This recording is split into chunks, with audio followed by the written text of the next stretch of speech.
The Ironwood Tree by Tony DiTerlizzi and Holly Black. Narrated by Ty Farnsworth. Chapter 1, in which there is both a fight and a duel. The engine of the station wagon was already running. Mallory leaned against the door, her everyday sneakers grungy against the bright white of her long fencing socks. Her hair was gelled and pulled back into a ponytail, so tight that it made her eyes bulge. Mrs. Gray stood on the driver's side, her hands on her hips. "I found him," Jared panted, running up to join them. "Simon!" their mother called. "Where were you? We looked everywhere." "The carriage house," Simon said. "Taking care of the, bird I found." Simon looked uncomfortable. He wasn't used to having to lie. It was mostly Jared's job. Mallory rolled her eyes. "Too bad Mom wouldn't leave without you." "Mallory," their mother said, shaking her head in disapproval. "All of you, get in the car. We're going to be late already.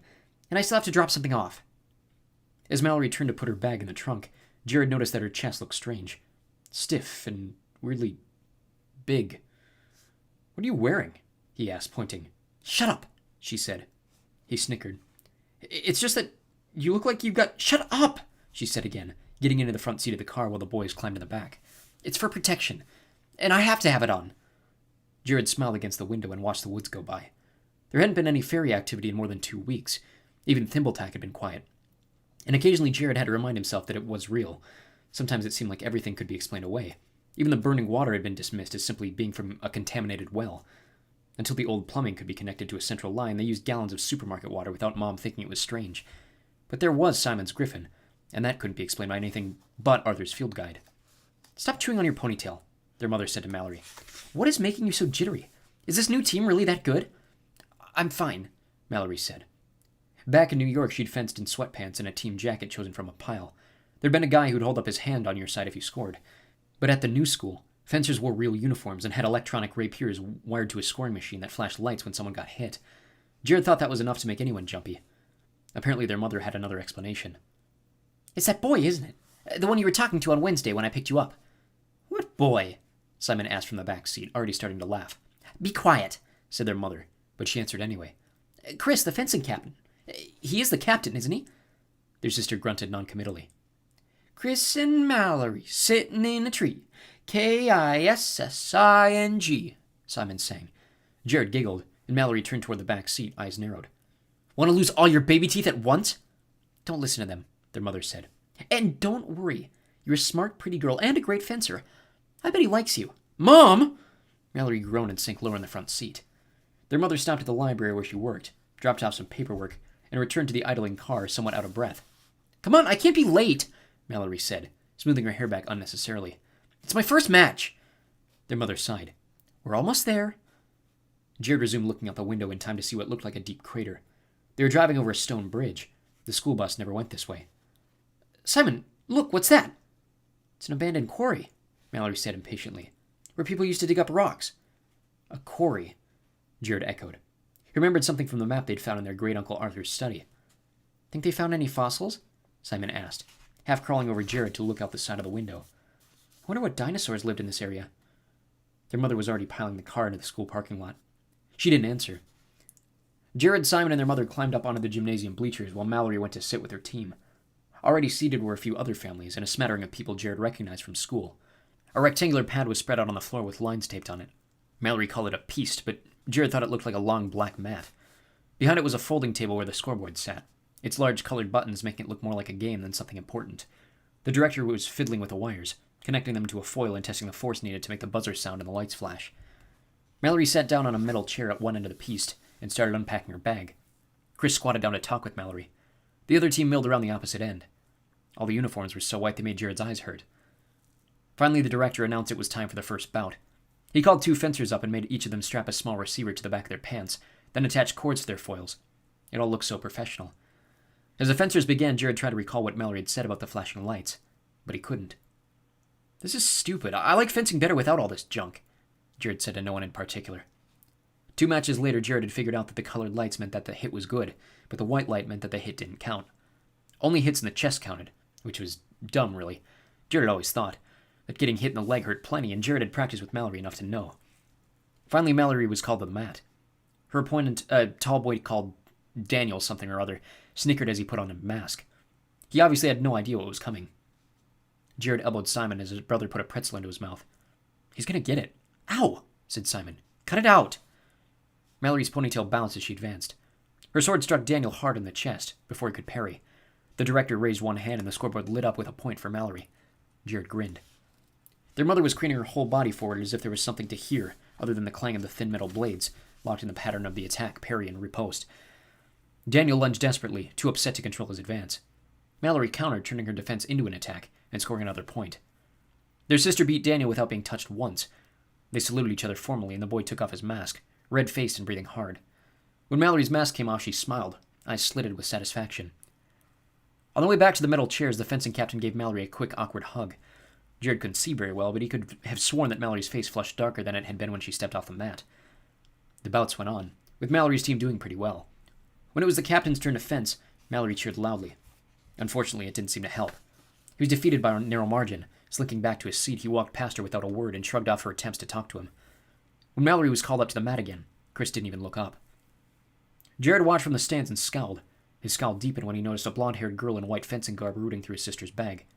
Who's that? Jared pointed. Simon shrugged. I don't know, she hasn't fenced yet. Could the girl be a friend of his sister? Maybe she was just borrowing something. The furtive way the girl stopped when anyone from the team looked her way made Jared think she was stealing. But what would anyone want in a bag of Mallory's dirty socks and spare foils? Jared stood up. He had to do something. Didn't anyone else notice what was happening? Where are you going? His mother asked. Bathroom? He lied automatically, even though his mother would be able to see him walking across the gym. He wished he could tell her the truth, but she would have made up some excuse for the girl. She thought the best of everyone except him. Jared climbed down the bleachers and, staying close to the wall, crossed to the court where the girl was still rummaging. But as Jared approached the stairs, the coach stopped him. The fencing coach was wiry and short, with patchy white stubble on his face. Sorry, kid, you can't come over here during the meet. But that girl's trying to steal my sister's stuff.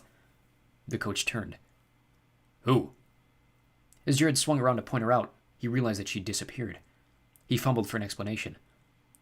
I don't know who she is. She hasn't fenced yet. Everybody's fenced, kid. I think you better go back to your seat. Jared turned back to the bleachers, embarrassed, then thought better of it. He'd go out to the bathroom so that maybe his mother would ask fewer questions when he returned. Just before he walked through the blue gym doors, he stopped and looked back. Now Simon was fumbling through Mallory's bag. But Simon was wearing his clothes. Everyone would think it was him. He narrowed his eyes, wishing what he saw made sense. Then a horrible suspicion formed in his mind. Glancing up into the stands, he caught sight of his brother sitting beside his mother, chewing on pretzels. Whatever that thing was, it wasn't Simon. Chapter 2, in which the Grace twins are triplets. Jared couldn't move from the doorway. He heard the clanging of swords and cheering, but the sound seemed to come from far away. He watched in horror as the coach confronted his double. The man got red in the face, and some of the other players looked at Jared's double in shock. Great, Jared grimaced. There was no way he could explain this. The coach pointed toward the large gym door, and he watched not Jared stalk toward it, and toward him. As not Jared got closer to Jared, it smirked. Jared clenched his hands into fists. Not Jared passed Jared without a single glance, slamming through the double doors. Jared wanted to find some way to wipe that smile off its face. He followed after it, into a hallway lined with lockers. Who are you? Jared demanded. What do you want? Not Jared turned to face him, and something in its eyes made Jared go cold all over. Don't you know me? Am I not your own self? Its mouth curled into a sneer. It was strange to watch it move and speak. It wasn't like watching Simon with his tidy hair and the smear of toothpaste on his upper lip. And it wasn't quite himself either. The hair was messier, and the eyes were darker and different. It took a step toward him. Jared took a step back, wishing for any kind of fairy protection, and then he remembered the pocket knife in his jeans. Fairies hated iron, and steel was at least part iron. He opened one of the blades. Why don't you all just leave us alone? The creature threw back its head and laughed. You can never get away from your own self. Shut up! You're not me! Jared pointed the knife at his double. Put that toy away, Not Jared said, its voice low and harsh. I don't know who you are, or who sent you, but I bet I know what you're looking for, said Jared. The guide. Well, you're never going to get it. The creature's grin widened into something that still wasn't really a smile. Then suddenly it shrank back as though frightened. Jared watched in amazement as the Not Jared's body shrank. Its dark hair paled into a sandy brown, and its now blue eyes went wide with terror. Before Jared could fully comprehend what he was seeing, he heard a woman's voice behind him. What's going on here? Put that knife down. The vice principal rushed up, grabbing Jared's wrist. The pocket knife clattered to the linoleum floor. Jared stared at the blade as the sandy-haired boy ran off down the hall, his sobs sounding a lot like laughter. "I can't believe you brought your knife to school," Simon whispered to Jared as they sat together outside the vice principal's office. Jared shot him a look. He'd explained several times, even once to the police, that he was only showing the kid the knife, but they never found the other boy to confirm the story. Then the vice principal had asked Jared to wait outside. Their mother had been in the vice principal's office a long time, but Jared couldn't hear what was going on. "What kind of fairy do you think that thing was?" Simon asked. Jared shrugged. "I wish we had the book so I could look it up." "You don't remember anything that could shapeshift like that?" "I don't know." Jared rubbed his face. "Look, I told Mom it wasn't your fault. You'll just have to explain." Jared gave a short laugh. "Yeah, like I can tell her what happened. I could say that kid stole something from Mallory's bag." When Jared didn't respond, Simon tried again. "I could pretend I did it. We could switch shirts and everything." Jared just shook his head. Finally, their mother emerged from the vice principal's office. She looked tired. "I'm sorry," Jared said. He was surprised by the calm tone of her voice. "I don't want to talk about it, Jared. Get your sister and let's just go." Jared nodded and followed Simon, looking back just in time to see their mother sink down in the chair he'd vacated. What was she thinking? Why wasn't she yelling? He found himself wishing that she was mad. At least that he would understand. Her quiet sadness was more frightening. It was like this was all she expected out of him. Simon and Jared walked through the school, stopping to ask fencing team members if they'd seen Mallory. None of them had. They even stopped Chris, the captain. He looked uncomfortable when they asked about Mallory, but he shook his head. The gymnasium was empty, the only sounds of the echo of their footsteps on the glossy wood floor. The black mat had been rolled up, and everything from the meat had been put away. Finally, a girl with long brown hair told them she'd seen Mallory crying in the girls' bathroom. Simon shook his head. "Mallory? Crying? But she won." The girl shrugged. "I asked her if she was okay, but she said she was fine." "You think that was really her?" Simon asked as they walked toward the restroom. "You mean, was something impersonating her? Why would a fairy turn into Mallory and then cry in a girl's bathroom?" "I don't know," said Simon. "I'd cry if I had to turn into Mallory." Jared snorted. "So, you want to go in there and look for her?" "I'm not going into the girls' room," Simon said. "Besides, you're already in so much trouble, there's no way you can get into more." "I can always get into more trouble," Jared said with a sigh. He pushed open the door. It looked surprisingly like the boys' room, except there were no urinals. "Mallory?" he called. No answer. He peered under the stalls but didn't see any feet. He pushed open one of the doors gingerly. Even though there was no one in there, he felt weird, jumpy and embarrassed. After a moment, he darted back out into the hall. "She's not in there?" Simon said. "It's empty." Jared glanced past the line of lockers, hoping no one had seen him. "Maybe she went to the office looking for us," Simon said. "I don't see her anywhere." A feeling of dread uncoiled in the pit of Jared's stomach. After the vice principal had caught him, he hadn't really thought about anything but how much trouble he was in. But that thing was still running around the school. He remembered how the creature had looked through Mallory's bag and at the match. "What if she went outside?" Jared said, hoping that they could still find her before it did. "She could have gone out to see if we were waiting by the car." "We could look," Simon shrugged. Jared could tell he wasn't convinced, but they walked outside anyway. The sky had already deepened into purples and golds. In the dimming light, they walked past the track and the baseball field. "I don't see her," Simon said. Jared nodded. His stomach churned with nervousness. "Where is she?" he wondered. "Hey," Simon said. "What's that?" He walked a few feet and leaned down to pick something shining in the grass. "Mallory's fencing medal," Jared said. "And look." On the grass, large chunks of rock formed a circle around the medal. Jared knelt down beside the largest stone. Engraved deeply in the rock was a word. Trade. "Stones," Simon said. "Like from the quarry." Jared looked up, surprised. "Remember the map we found? It said dwarves live in the quarry, but I don't think dwarves can shapeshift. Mallory could still be inside with Mom. She could be in the office waiting for us." Jared wanted to believe it. "Then why is her medal out here?" "Well, maybe she dropped it. Maybe this is a trap." Simon started walking back toward the school. "Come on," he said. "Let's go back and see if she's with Mom." Jared nodded numbly. When they got back inside, they found their mother in the school entrance, talking into her cell phone. Her back was to them, and she was alone. Although their mother was speaking softly, her voice traveled easily to where they crouched. "Yeah, I thought things were getting better too, but, Jared never admitted to what happened when we first moved here, and well, this is going to sound strange, but Mallory and Simon are so protective of him." Jared froze, both dreading what she was going to say and unable to make himself do anything to stop her from continuing. No, they deny he ever did any of those things, and they're keeping something from me. I can tell by the way they stop talking when they come into a room, the way they cover for one another, especially for Jared. You should have heard Simon tonight, making up excuses for his brother pulling a knife on that little boy. Here she made a choked noise and began crying. I just don't know if I can handle him anymore. He's so angry, Richard. Maybe he should go stay with you for a while. It was Dad. She was talking to their dad. Simon jabbed Jared in the arm. Come on, Mallory's not here. Jared turned dazedly and followed his brother out the door. He could not have said how he felt at that moment, except maybe hollow. Chapter 3, in which Simon solves a riddle. What are we going to do? Simon asked as they walked back down the hallway. They have her, Jared said softly. He had to blot out what he just heard, blot everything from his mind except Mallory. They want to trade her for the guide. But we don't have it. Shh, Jared said. He had an idea, but he didn't want to say it out loud, out in the open air. Come on. Jared went to his locker and got a towel from his gym bag. He picked out a textbook. Advanced Mathematics. That was about the same size as the guide and folded in the cloth. What are you doing? Here, he whispered, shoving the wrapping package at Simon. He grabbed his backpack from the locker. Thimbletack fooled us with this trick. Maybe we can fool whoever took Mallory. Simon nodded once. Okay, I think Mom has a flashlight in the car. They clambered over a chain-link fence at the edge of the schoolyard, across the highway. The other side of the road was overgrown with weeds. It was hard to walk in the dark, and the flashlight gave off only a faint, narrow light.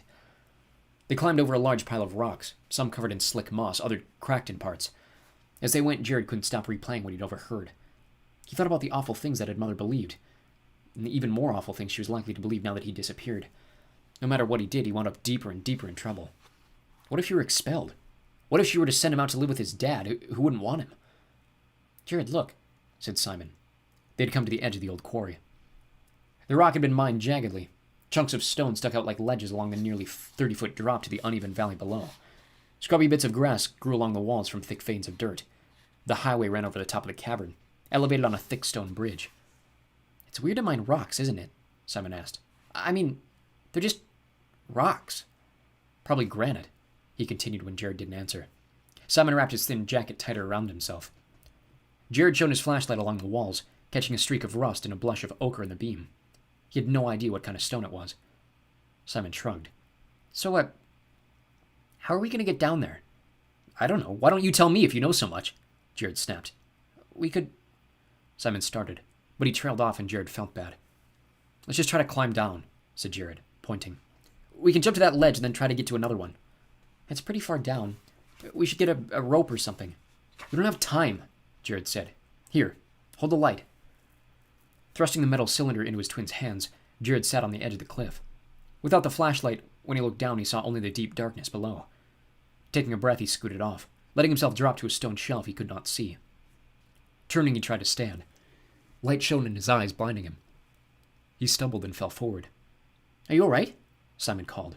Jared shaded his face and tried to keep calm. Yeah. Come on, your turn. He heard the crunching of dirt above him as Simon got into position. Quickly, Jared moved out of the way, feeling ahead of him for an edge he only dimly remembered. Simon landed heavily beside him with a yelp. The flashlight tumbled from Simon's hands and fell into the darkness, hitting the valley floor hard, bouncing once and then lying still, illuminating a thin path of scrub and stone. How could you be so dumb? Jared felt his temper like it was a living thing inside him, growing by the minute. Only shouting seemed to keep it from overwhelming him. Why don't you throw it down to me? How are we going to climb down in the dark? What if Mallory's in danger? What if she dies because you were such a moron? Simon's head came up, his eyes shining with tears, but Jared was as shocked as his brother. I didn't mean it, Simon, he said hastily. Simon nodded, but turned his face away from Jared. I think there's another ledge there. See that shape? Simon still didn't say anything. I'll go first, Jared said. He took a deep breath and dropped into the blackness. He hit the second ledge hard. It must have been farther down than he'd thought. His breath was knocked out of him and his hands and knees were on fire. Slowly he pushed himself upright. His jeans were ripped widely over one knee, and his arm had a cut that started to bleed sluggishly. But from there it was only a short hop down to the quarry floor. Jared? Simon's voice came faintly from where he was still sitting on top of the ledge. I'm here, Jared called. Don't move, I'll get the light. He crawled over to grab the flashlight and turned it toward his brother, searching out ledges where Simon could step or niches he could grab. Slowly Simon climbed his way to the ground. But as he waited, Jared noticed echoing sounds, a distant thrum and a pounding that seemed to come from nowhere, and everywhere all at once. Shining the flashlight around the quarry, he saw more jagged rock with faint traces of drill lines. He now wondered how they were ever going to get out. But before he had time to worry about that, the light flashed over an overhang of rock on a wall. As the light passed over the stone, a mottled pattern of fungi gave off a dim bluish glow. Bioluminescence, Simon said. Huh? Jared took a step closer. When something makes its own light. By the weak glow, Jared saw that a rectangle of stone under the ledge had been carved with a pattern of intertwining grooves. Looking at the center of the rock, he could make out the tops of letters honed into the stone. He turned the flashlight directly on them. Seemed to trick. Hen took pen. A riddle, said Jared. That doesn't make any sense, said Simon. Who cares about that? How do we solve it? They didn't have time to stand around now. They were almost inside. Almost to Mallory. You solved the one back at the house, said Simon, sitting down with his back to his brother. You figured out. Jared took a deep breath. Look, I'm really sorry about what I said before. You have to help, Jared pleaded. Everyone knows you're smarter than I am. Simon sighed.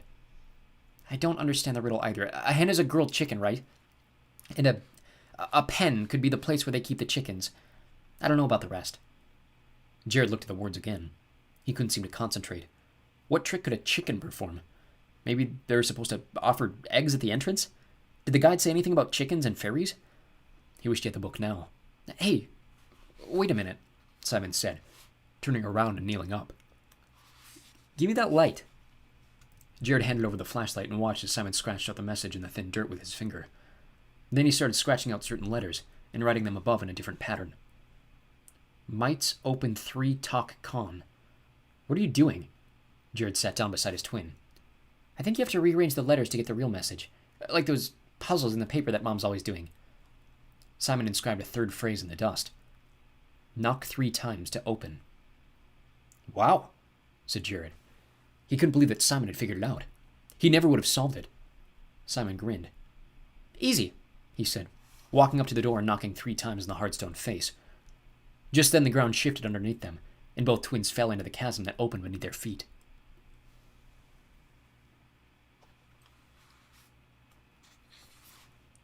Chapter 4, in which the twins discover a tree unlike any other. They tumbled down into a net of woven metal.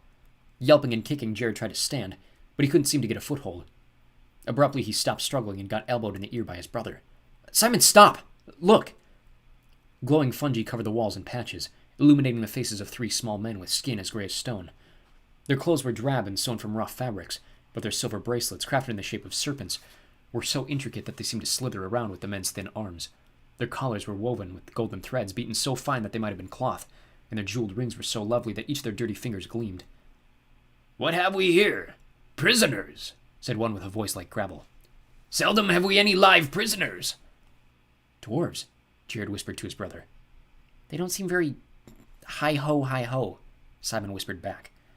The second dwarf rubbed several strands of Jared's hair between his fingers and turned to the one who had spoken. Not very extraordinary, are they? The black of their tresses is dull and plain. Their skin is neither smooth nor pale as marble. I find them ill-made. We could do far better. Jared scowled, not sure what the dwarf meant. Again, he wished for the guide. He remembered only that dwarves were great craftspeople, and the iron that hurt other fairies didn't bother them. His knife would have been useless, even if it hadn't been confiscated. We're here for our sister, Jared said. We want to trade. One of them chuckled, but Jared wasn't sure which. With a creak, another dwarf positioned a silvery cage beneath the netting.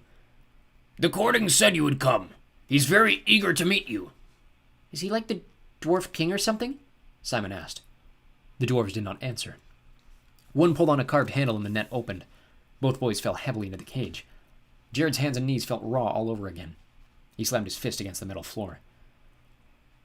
Jared and Simon were silent as they were wheeled through caverns with cold air and wet walls. They could hear the sound of hammers, louder and more distinct now that they were underground, and the roaring of what might have been a great fire. Overhead in the gloom, patches of dim phosphorescence showed the tips of large stalactites, hanging above them like a forest of icicles. They passed through a grotto where bats shrieked from above, and the floor was dark and rank with their droppings. Jared tried to contain a shiver. The deeper they went, the colder the cavern became. Sometimes Jared saw shadows shift in the gloom and heard an erratic tapping.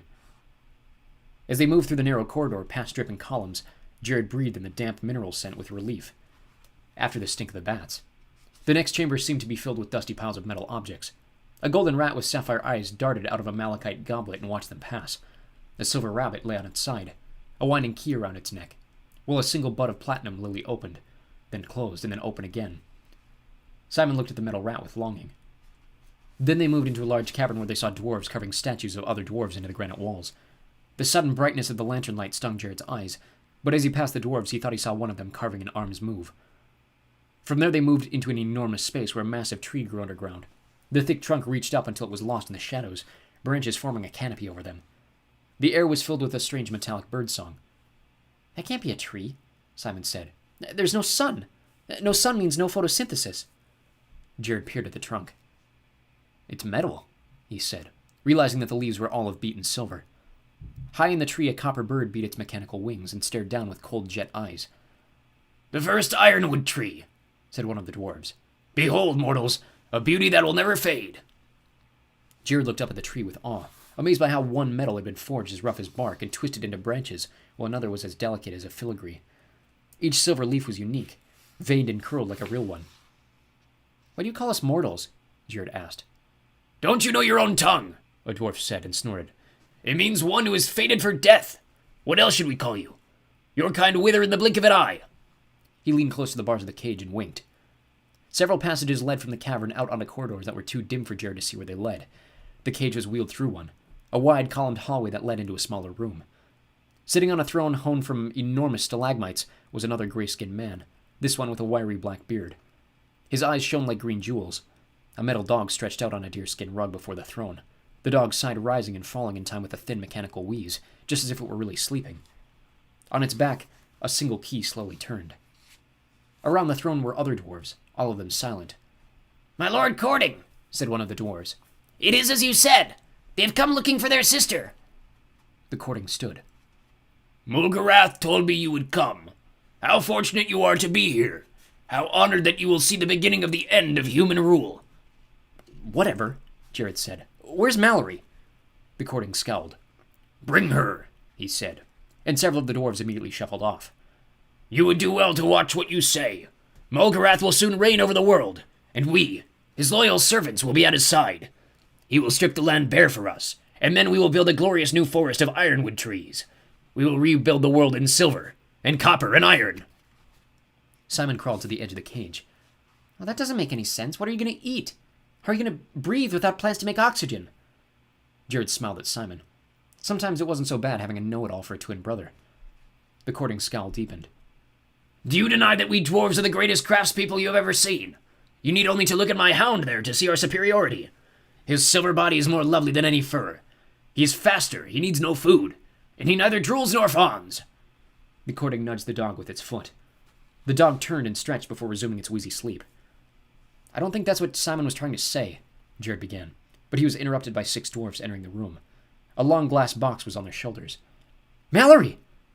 Jared stared with a sinking feeling in his stomach. The case looked like a coffin. "What'd you do to our sister?" Simon demanded. He looked pale. "She's not dead, is she?" "Just the opposite," said the dwarf lord with a smile. "She will never die. Look more closely."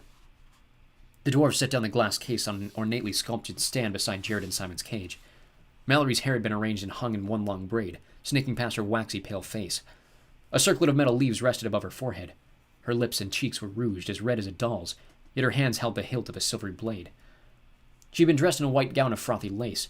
Her eyes were closed, and Jared was almost afraid that if she opened them, they'd be made of glass. "What'd they do to her?" said Simon. "It doesn't seem like Mallory at all." "Her beauty and youth will never fade," said the courting. "Out of this case, she would be doomed to age, death, and decay. That is the curse of all mortals." "I think Mallory would rather be doomed," said Jared. The dwarf lord snorted. "Suit yourself. What have you to give me for her?" Jared reached into his backpack and brought out the towel-wrapped book. Arthur Spiderwick's Field Guide. He felt the twinge of guilt at the lie, but ruthlessly squashed it. The courting rubbed his hands together. "Excellent! Just as was anticipated. Let's have the book." "So, you'll give my sister back to me?" "She'll be yours." Jared held out the fake field guide, and one of the dwarves snatched it through the bars. The dwarf lord did not even bother to look at it. "Take this fine cage to the treasure room, and put the glass case beside it." "What?" Jared said. "But you wanted to trade." "We have traded. the courting said with a sneer. You bargain for your sister, but you never bargain for your freedom. No, you can't! Jared banged his hands on the bars, but it did not keep the dwarves from pushing their moving prison into a dark corridor. He couldn't look at Simon. After all his yelling at his brother, it was he who was the stupid one. He who hadn't been clever enough. He felt tired, and worn out, and small, and pathetic. He was just a kid. How was he supposed to find a way out of this?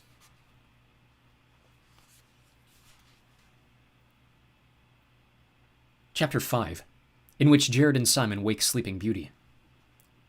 Jared barely noticed the path they took to the treasure room. He shut his eyes against the burn of the tears. Here we are, said the dwarf who had brought them. His beard was white, and there was a ring of keys at his hip. He turned to the group carrying the glass box that held Mallory. Just set that down right there. The treasure chamber was lit with a single lantern, but the heaps of shining gold reflected the light, so it was not as dim as it might have been.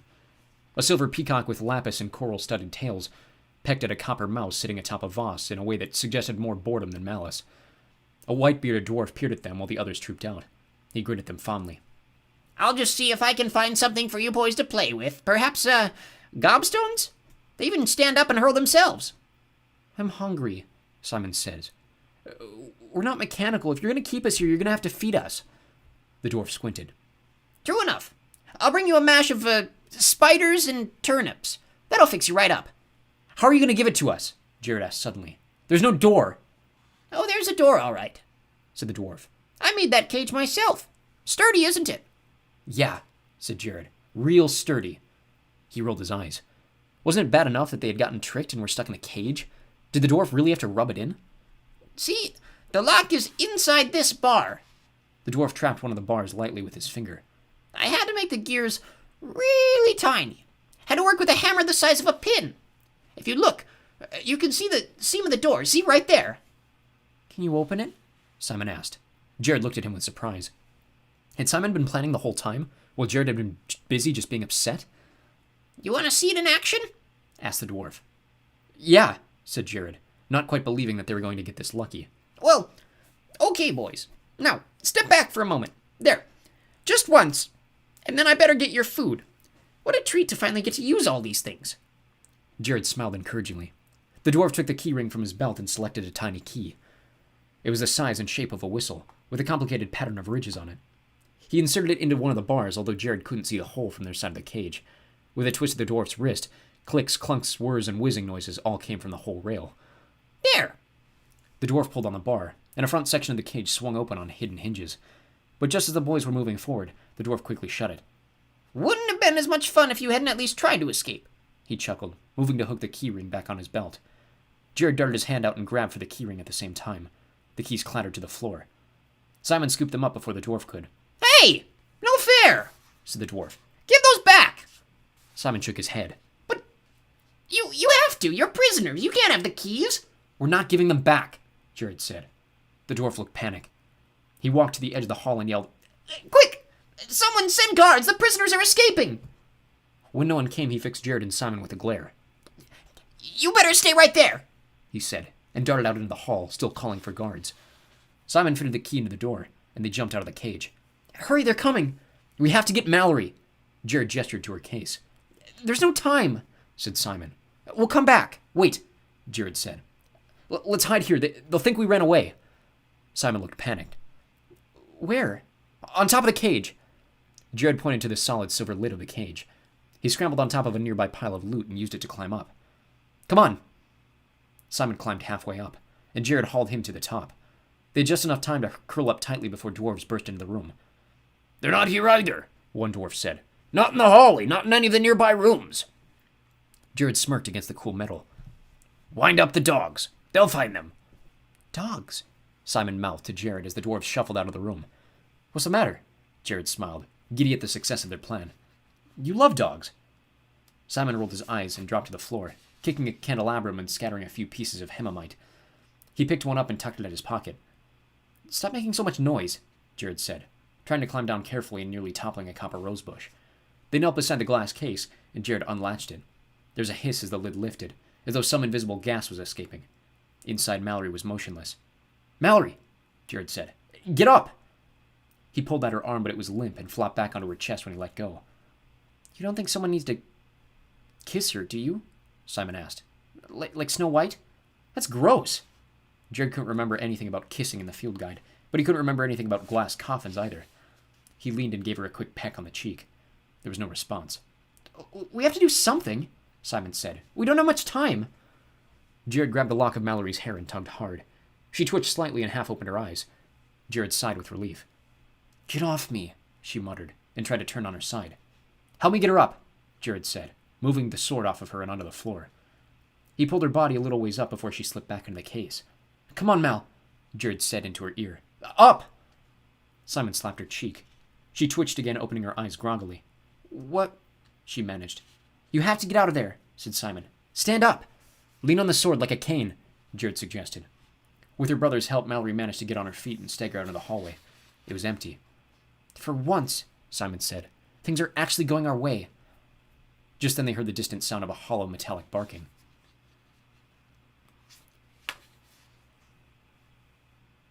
Chapter 6, in which the stones speak. Jared and Simon ran, half dragging Mallory through a series of hallways and narrow, dim rooms. Once they passed through an overhang high above a central cavity where the courting oversaw dwarves laboring to stack weapons onto carts. The barking, at first far off, became closer and more frenzied. They continued on, through chamber after chamber, ducking behind stalagmites when they heard dwarves nearby, and then creeping on. Jared stopped in a cavern with pools where white, sightless fish darted. Tiny rocks were balanced atop the points of all the stalagmites, and the sound of water droplets echoed through the space, along with a strange tapping rhythm. Where are we? I'm not sure, Simon said. I would have remembered those fish, but I don't. I think we came this way when they brought us in. Or did we? Where are we? Mallory moaned, swaying slightly as she stood. We can't go back, Jared said nervously. We have to keep going. A small pale figure jumped out from the shadows. It had huge luminous eyes that shone in the gloom. On its forehead, 2 long whiskers quivered.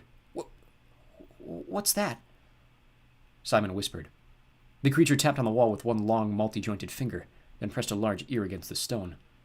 Jared noticed that the creature's nails were cracked and broken. The stones speak. They speak to me. It had a small, whispery voice, and Jared strained to pick out individual words. The creature tapped again. The sound was like some demented Morse code. Hey, Jared said. Do you know the way out of here? Shh. It closed its eyes and nodded its head in time with something Jared couldn't hear. Then it leapt into Jared's arms, wrapping a strong hand around his neck. Jared stumbled backward. Yes, the stones say to crawl through there. It pointed into the darkness, past the pools of white fish. Great. Thanks. Jared tried to peel the creature off. Finally, it unlatched, scrambling to the wall, and began tapping again.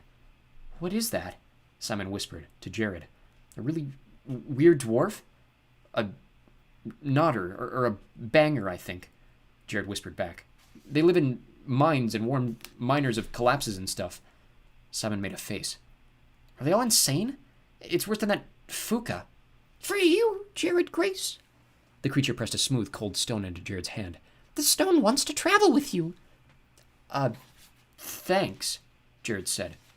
We have to go now. He moved toward the dark place the nodder banger thing had indicated. As Jared got closer, he thought he could make out a crevice. Wait, how did you know Jared's name? Mallory asked, moving slowly behind her brothers. Jared turned back, suddenly confused. Yeah, how did you know my name? He demanded.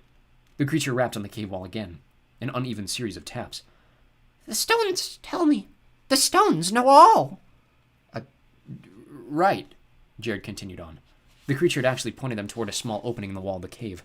They overlooked it before. The hole was low to the ground and very dark. Jared got on his hands and knees and started to crawl. The cave floor was moist, and sometimes he thought he could hear a slither or a rustle just ahead of him. His brother and sister shuffled along behind. Once or twice he heard one of them gasp, but he didn't slow his pace. He could still hear the barking of the dogs echoing through the caverns. They emerged in the hall of the Ironwood Tree. I think it's this way, Jared said, pointing to one of the hallways. They ran down the path until they came to a long fissure, almost as wide as Jared was tall. He looked down into the darkness. It was as black as if the crack went on forever. We have to jump, Simon said. Come on! What? Said Mallory. The barking was close behind them. Jared saw red eyes in the gloom. Simon stepped back and then sprung across, landing hard. You have to, Jared said, and grabbed hold of his sister's hand. Together they leapt. Mallory stumbled when her foot hit the rock on the other side, but she fell safely onto the cave floor. They sprinted off, hoping the dogs could not jump as far as they had. But this passage circled around, and they found themselves back in the central hall, massive branches hanging above them, metal birds twittering. "Where are we going?"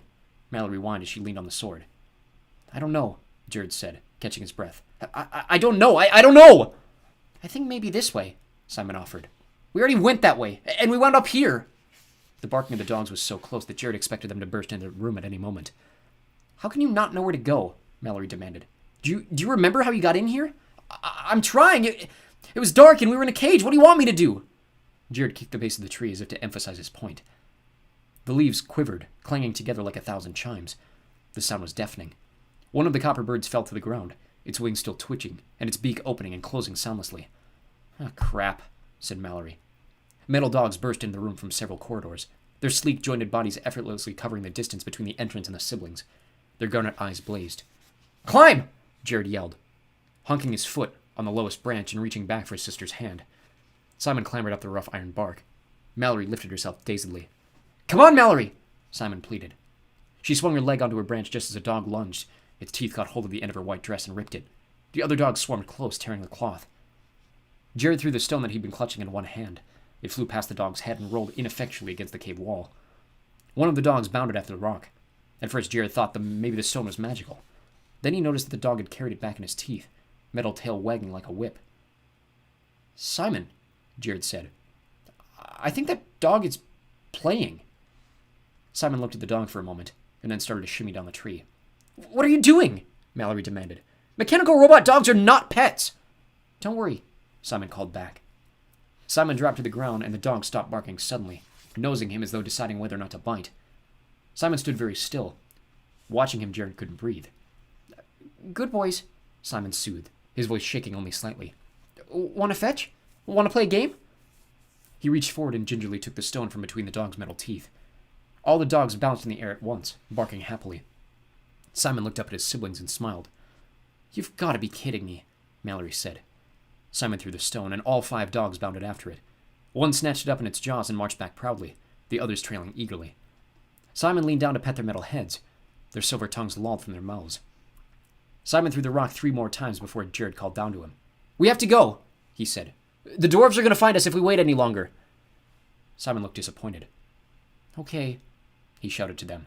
Then he took the stone and hurled it as hard as he could into the other room. The dogs thundered after it. "Come on." Jared and Mallory jumped down. All 3 of them ran to the small crack in the wall and squeezed inside, crawling rapidly on their hands and knees. Jared stuffed his backpack behind them, blocking the way. Already he could hear the dogs whining and scratching at the cloth. They felt their way in the dark, but there must have been a fork in the tunnel that they'd missed earlier, because this time there was a soft, warm light at the end of the corridor. They found themselves standing above the quarry on dewy grass, dawn red in the sky in the east.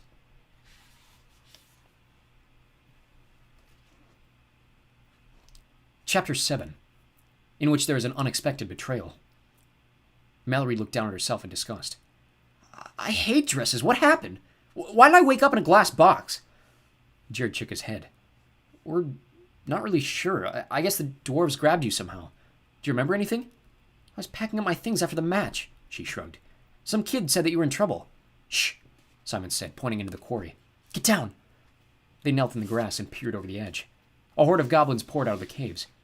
They skittered and rolled, gnashing their teeth and barking before fanning out and sniffing the air. Behind them was a massive monster with dead branches for hair. It wore the dark, tattered remains of clothes from another time, and big, curving horns rose up from his brow. From the cave entrance, the courting and his dwarven courtiers appeared. Behind them came more goblins, who were pulling a cart filled with shining weapons. With that last group, a prisoner stumbled along ahead of them. The prisoner was the size of an adult human, a sack covering the person's head, both wrists and ankles bound with dirty cloth. Something about the person seemed familiar. The goblins pushed the prisoner out into the quarry, poking the figure with sharp sticks, far from where the monster stood. "Who is that?" Mallory whispered, squinting. "I can't see," said Jared. "Why would they need a prisoner?" The courting cleared his throat nervously as a hush fell over the crowd. "Great Lord Mulgarath, we thank you for the honor of allowing us to serve you." Mulgarath stopped. The ogre's great horned head loomed over the rest of the creatures as he turned back to the dwarves with a sneer. Jared swallowed hard. Mulgarath. That word had never meant much to him before, but now he was afraid. Even though he knew the monster couldn't see him, he felt those dark eyes sweep over the throng and wanted to duck down lower. "Are these all the weapons I asked for?" Mulgarath's ringing tones echoed through the quarry. He pointed to the cart. Yes, of course, Said the dwarf loudly. a show of our loyalty, our dedication to your new regime. You'll find no finer blades, no better craftsmanship. I would stake my life on it. Would you? Asked the ogre.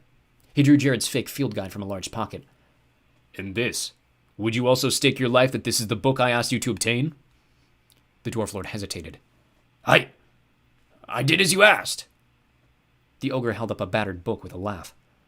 Jared realized it was the same laugh that not Jared had made in the hallway at school. Jared gasped, and Mallory elbowed him hard. You've been duped, dwarf lord. No matter. I have Arthur Spiderwick's guide, Mulgarath said. The final thing I need to begin my reign. The dwarf bowed low. You are great indeed, the courting said. A worthy master. I may be a worthy master, but I'm not at all sure that you make worthy servants. He raised his hand, and his goblins stopped their scuffling and scrabbling. Kill them. It happened so fast that Jared couldn't follow at all.